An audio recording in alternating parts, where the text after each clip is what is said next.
Bienvenue au jardin de la tombe.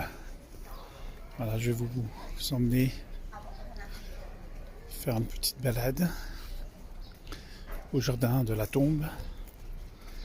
Il faut savoir que ce jardin a été soigneusement maintenu pour être un lieu chrétien d'adoration. Alors je vais vous montrer tout à l'heure, il y a un lieu qui se dit être le véritable tombeau du Christ. Voilà, c'est un témoignage de réflexion sur la vie et la mort de la résurrection de Jésus le Messie. Beaucoup pensent que c'est le jardin dans lequel Jésus de Nazareth a été enterré et qu'il a ressuscité des morts. Et comme vous pouvez voir, c'est un très beau jardin, bien entretenu. Voilà. Donc c'est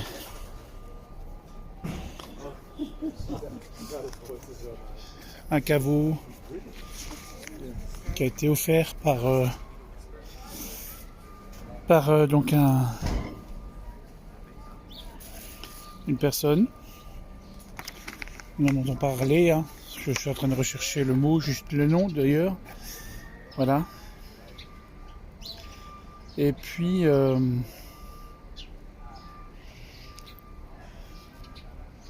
donc ce tombeau, il appartenait à Joseph d'Arimathie, un disciple de Jésus en secret qui avait reçu l'autorisation spéciale d'enterrer le corps de Jésus.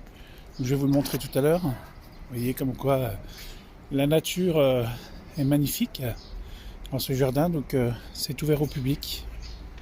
Il y a des lieux de prière. Voilà. Et puis ce jardin, il a été mis en place sur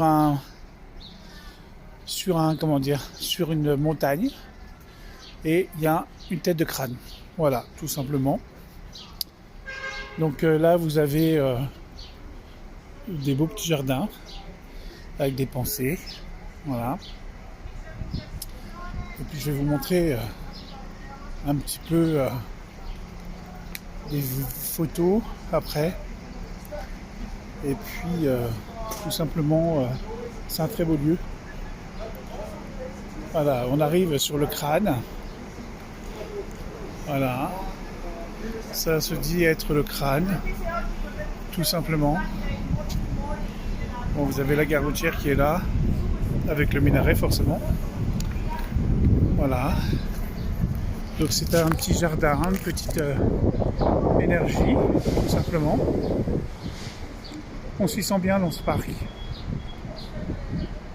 Voilà, hormis le côté religieux forcément, que vous pouvez voir, parce que là il y a pour organiser de la messe. Voilà. Alors peut-être que c'est pas un hôtel, mais c'est tout comme. Voilà, vous voyez, la nature elle prend sa forme petit à petit. Là il fait chaud aujourd'hui. Il fait très très très très hot. Donc vous avez tout un jardin, toute une énergie, avec des fleurs, avec des arbres. Voilà. Vous allez voir, on va tomber sur le tombeau, soi-disant ce tombeau. Ce lieu appartient aussi à des protestants, donc forcément, c'est normal que ça parle comme ça, tout simplement. Ce qui est en ce moment ennuyeux, c'est qu'il y a énormément de monde à Jérusalem. Vous avez plein de petits recoins. Voilà. Vous avez beaucoup de monde, beaucoup d'énergie. Mais je vais vous montrer la tombe. Si on peut y accéder, ça sera bien. Voilà. C'est un lieu qui est magique. Hein. C'est un lieu qui est magique, forcément. C'est un lieu unique en son nom. Il y a encore des petites chapelles ici. Voilà. Les gens peuvent faire des cérémonies aussi par là. Vous voyez, tout doucement. Et puis on arrive à l'entrée. Comme vous pouvez voir ici, vous avez l'entrée du tombeau. Vous avez l'entrée du tombeau et puis vous avez aussi la roue. Vous avez aussi donc la roue, je vais la montrer, je descends les escaliers petit à petit. Vous avez la roue qui bloquait la porte. Voilà, tout simplement, merci. Voilà.